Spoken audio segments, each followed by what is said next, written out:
Salut à tous et bienvenue dans cette nouvelle analyse du traitement médiatique du Brexit. Si vous n'avez pas vu l'épisode précédent, vous pouvez cliquer ici et il s'ouvrira dans une nouvelle fenêtre. Aujourd'hui, cette vidéo sera entièrement consacrée au reportage diffusé dans le 20h de France 2 du 19 juin.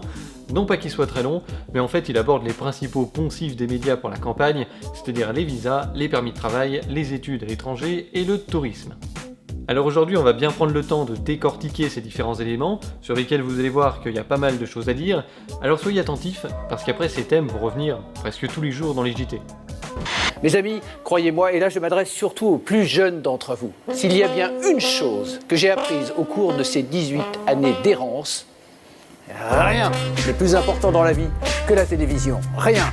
Regardez-la aussi souvent et longtemps que possible avant de mourir. Faut vraiment rien avoir à foutre de sa vie, quoi.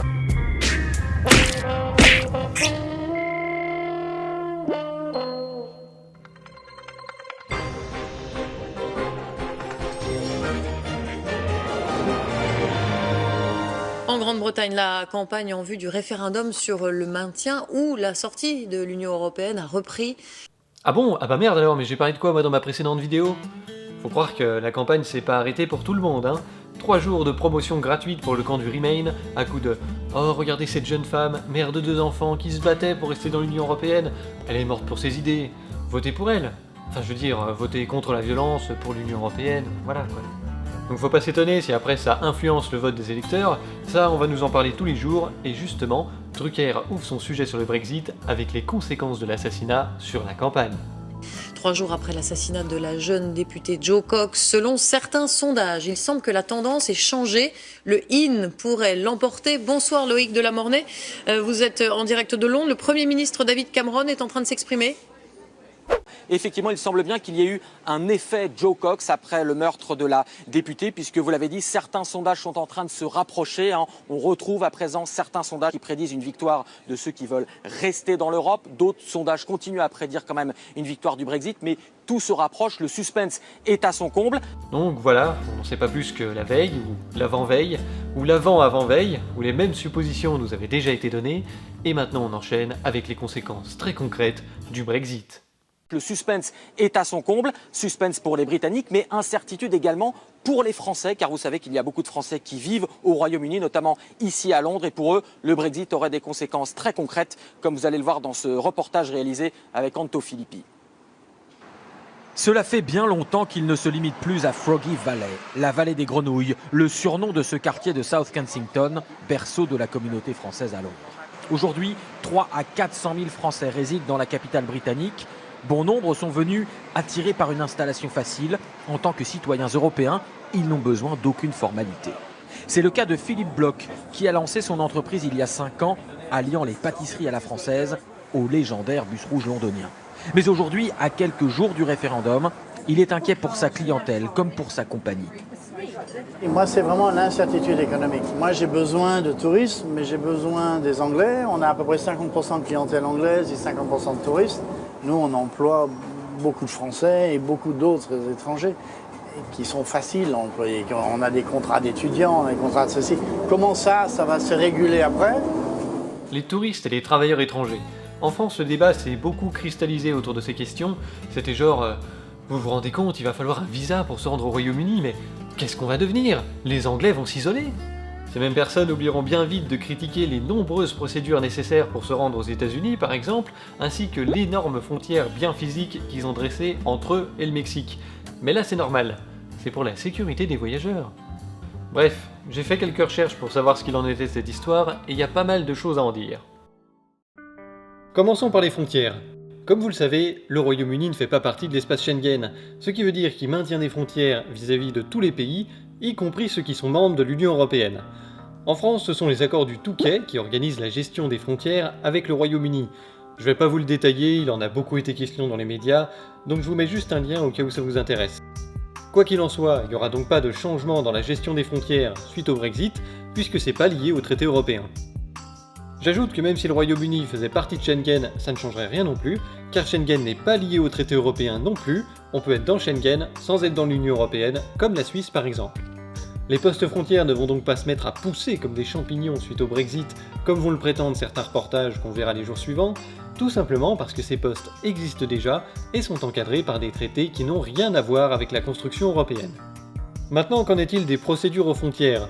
Aujourd'hui, il suffit d'une carte d'identité française ou d'un passeport français, et plus généralement européen, pour entrer sur le territoire et y travailler. Et ça, il y a de fortes chances que ça change au vu du ton anti-immigration de la campagne. Alors pour l'instant, on peut pas savoir. On verra bien ce qui sera négocié au moment de la sortie. Et au pire, effectivement, on sera traité comme les ressortissants des 167 autres pays du monde, visa et permis de travail obligatoires. Sauf exception. Et oui, il peut y avoir des exceptions négociées entre les pays. Et puisqu'on nous dit que la France a tant de liens avec le Royaume-Uni, que Londres est la 5e ou 6e ville de France, qu'on accueille plein de touristes anglais, le gouvernement français aurait très bien pu proposer un accord bilatéral qui supprime les visas et les permis de travail pour les ressortissants de nos deux pays. Vous les avez entendus proposer un truc pareil, vous ? Moi non, hein. Bien au contraire, justement. Et c'est là que ça devient très intéressant. On va faire une petite parenthèse et avancer dans le temps.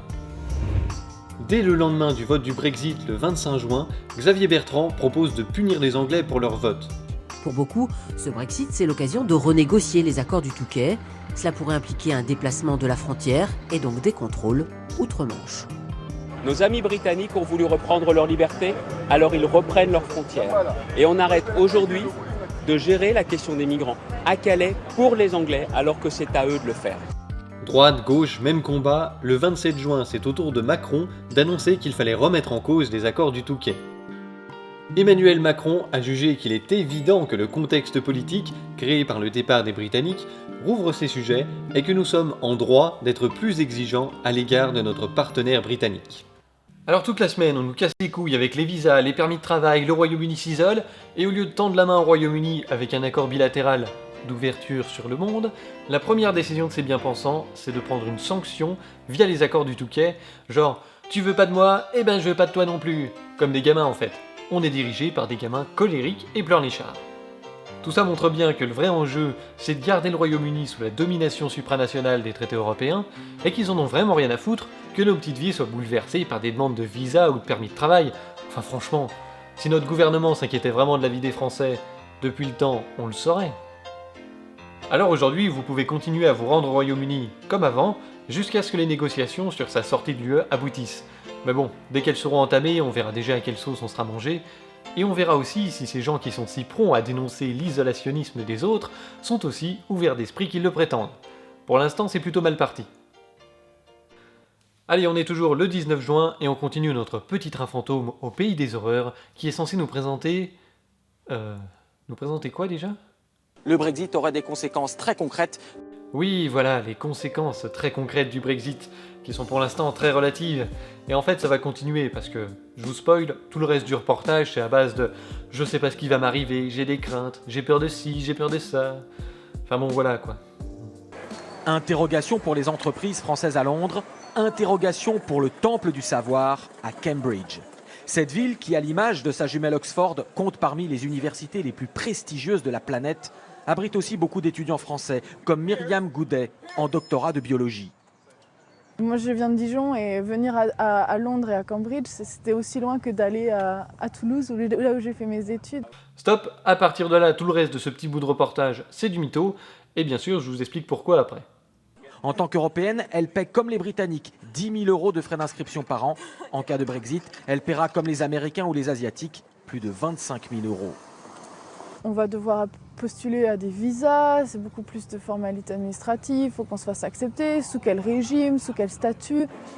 Voilà, donc le petit sujet s'arrête comme ça, en plein milieu de sa phrase, et puis après il passe à un autre truc sur la recherche qu'on verra après. Elle dit « on va devoir postuler à des visas ». C'est faux de l'affirmer, ou alors elle est vachement bien renseignée, hein, parce que même nous encore aujourd'hui on n'en sait rien. Ensuite, pour ce qui est de la question des formalités et des frais scolaires, j'imagine que cette personne bénéficie du programme d'Erasmus. Enfin, c'est pas dit clairement dans le reportage, mais sinon je vois pas bien quel lien il pourrait faire avec la construction européenne. Enfin bref, si c'est le cas, jeune fille, je suis heureux de t'apprendre que ta situation ne va pas changer d'un iota, parce que comme Schengen, Erasmus est déconnecté des traités européens, ce qui veut dire qu'on peut être dans Erasmus sans être dans l'Union européenne, comme la Suisse à nouveau par exemple. Donc juridiquement, il n'y a aucune raison de croire que le Brexit conduise à la fin d'Erasmus pour le Royaume-Uni. Politiquement par contre, on est en droit d'en douter. La bande de tarés qui nous gouverne pourrait très bien essayer de s'en servir dans les négociations pour faire pression sur le Royaume-Uni comme ils veulent se servir des accords du Touquet. Mais bon, c'est qu'une pure supposition de ma part, d'ici là de l'eau aura coulé sous les ponts et l'émotion de la classe politique aura déjà bien retombé. Quoi qu'il en soit, en l'état actuel des infos disponibles, pour savoir ce qui va se passer pour les étudiants européens au Royaume-Uni, il suffit de se rendre sur le site internet de ce temple du savoir qu'est Cambridge. Face aux nombreuses questions des étudiants européens suite au vote du Brexit, ils ont ouvert une FAQ dédiée. On y apprend que le référendum n'a pas d'incidence sur la participation du Royaume-Uni à Erasmus, comme je vous le disais, et que les étudiants de l'Union Européenne qui sont déjà à Cambridge ou qui entreront en 2016 ou en 2017 ne seront pas assujettis à la taxe outre-mer au cours de leurs études, à condition que cela continue d'être permis par les lois du Royaume-Uni à l'avenir.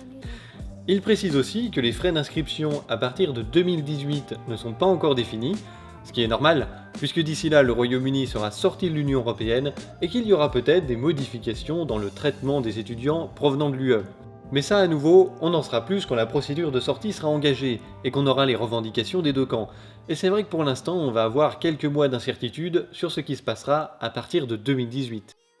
Donc vous voyez que c'est loin d'être aussi certain et brutal que ne le présente le reportage. Je vous rappelle qu'on n'est que le 19 juin. Personne n'est en mesure d'affirmer qu'il faudra des visas, qu'il faudra payer 25 000 €, qu'il faudra faire des changements de régime suite au Brexit. Tout ça, c'est du mytho, et les journalistes le savent très bien. Remarquez la démarche. Pour savoir ce qui allait se passer à l'université de Cambridge au cas où le Brexit l'emporterait, ils sont pas allés voir le responsable du bureau des admissions de l'université, qui leur aurait sûrement donné des explications comparables à ce qu'ils ont donné sur leur site 2 semaines plus tard. Non, au lieu de ça, ils sont allés interviewer Myriam Goudet qui n'y connaît rien dans le parc.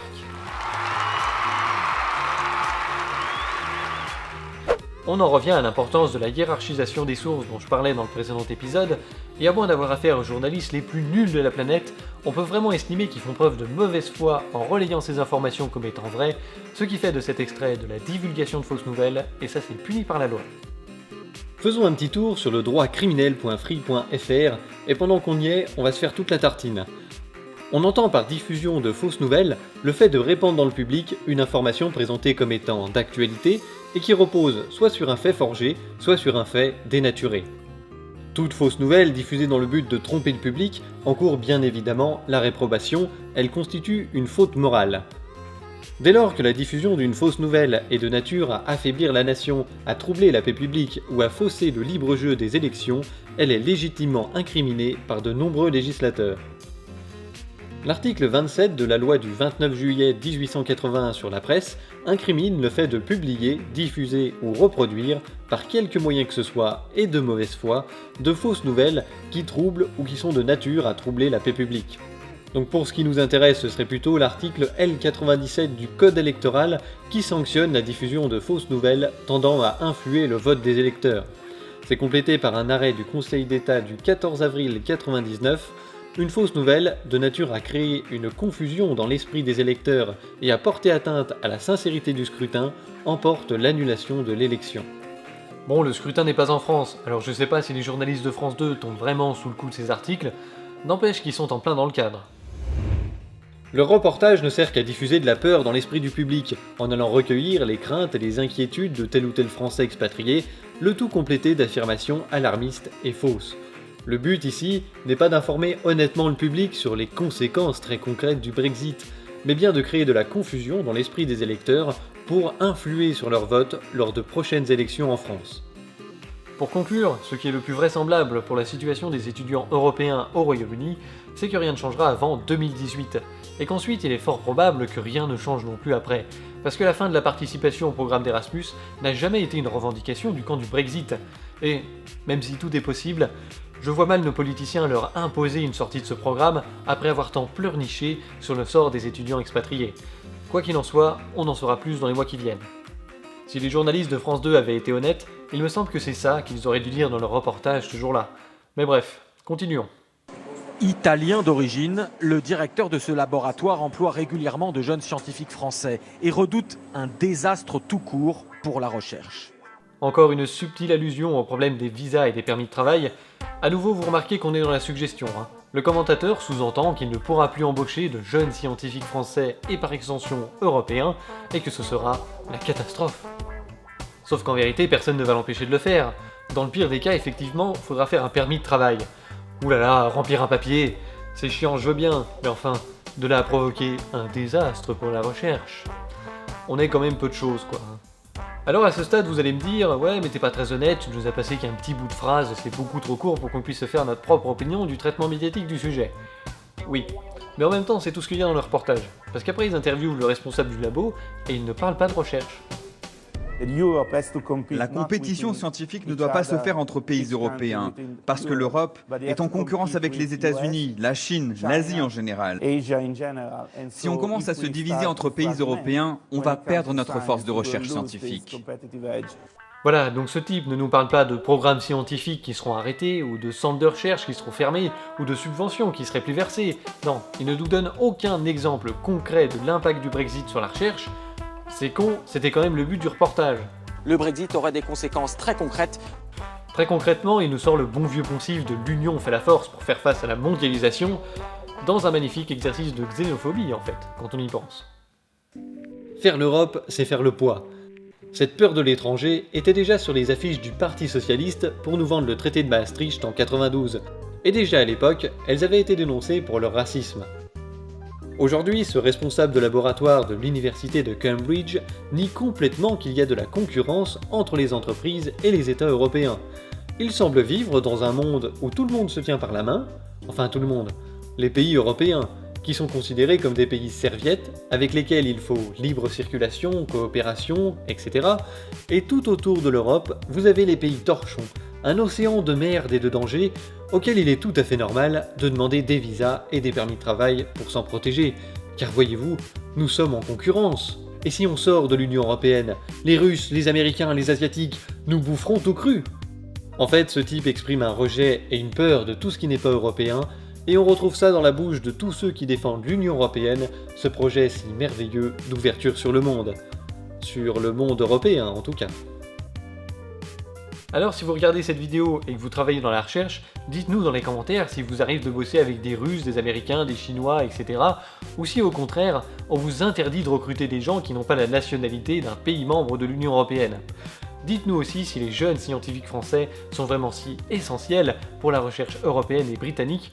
Je suis vraiment curieux de le savoir. Remarquez quand même que ce type n'est pas soutenu par son administration dans sa vision des choses. Voici la réponse qu'on trouve sur le site internet de ce temple du savoir qu'est Cambridge à la question « Mes recherches sont actuellement financées par l'Union Européenne, qu'est-ce qui va arriver à mes fonds ?»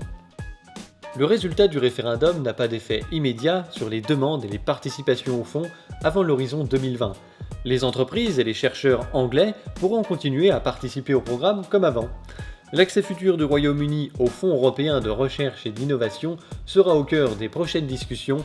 Le gouvernement est déterminé à s'assurer que le Royaume-Uni continuera à jouer un rôle leader dans la recherche et l'innovation européenne et internationale. Personne ne parle ici de concurrence, de division ni d'isolement. Une fois de plus, France 2 n'est pas allé interviewer un visionnaire. Et on termine avec un dernier témoignage qui est sans doute le plus intelligent de ce 19 juin. Face à ces incertitudes, cette autre Française installée au Royaume-Uni depuis 10 ans a tranché. Elle prépare ses tests et documents pour demander la nationalité britannique. Ça m'a donné un peu un sursaut pour le faire maintenant, avant qu'il y ait une décision. Quand je passe des entretiens d'embauche, je n'ai pas envie d'avoir à dire est-ce que j'ai besoin d'avoir un visa, est-ce que vous pouvez rester ici, est-ce que vous pouvez travailler, est-ce que vous avez le droit de faire ça. Moi je trouve ça sain quand on vit dans un pays depuis plus de 10 ans et qu'on compte y rester indéfiniment, de demander la nationalité du pays. Remarquez que c'est la seule conséquence très concrète du Brexit dans ce reportage, ça a poussé cette dame à faire ses démarches. Tout le reste, c'est soit du mytho, soit au conditionnel. À l'instar de ces Français, on note aussi une hausse des Britanniques qui le peuvent à demander la double nationalité irlandaise pour pouvoir garder un passeport européen en cas de Brexit.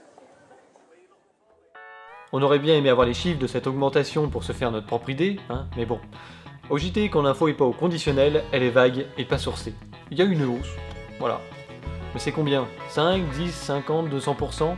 Est-ce qu'on peut comparer avec d'autres hausses qui ont eu lieu dans le passé pour voir si c'est significatif? C'est ça qu'aurait été une information intéressante. Moi aussi, je vais me mettre à bosser comme ça, je vais gagner beaucoup de temps. Bonjour. Les journalistes sont nuls parfois. Abonnez-vous. Et démerdez-vous, pas de nuances, pas d'éléments quantitatifs, et faut me croire sur parole. Pour avoir quelques éléments quantitatifs sur les demandes de passeport irlandais, il faudra attendre le 28 juin qu'un reportage plus détaillé sur le sujet soit diffusé.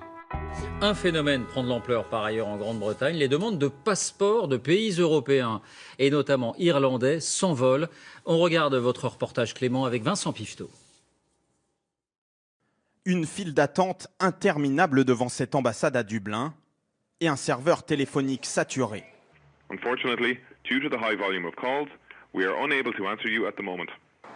Pour obtenir un passeport irlandais en ce moment, mieux vaut s'armer de patience. Tous les Britanniques qui ont un parent ou un grand-parent irlandais peuvent demander la citoyenneté.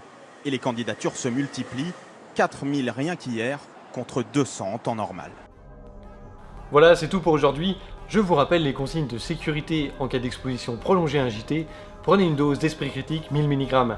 Ce traitement est aussi recommandé pour toutes les autres émissions et toutes les vidéos que vous verrez sur internet, y compris celle-ci, même si en général une dose moins forte suffira.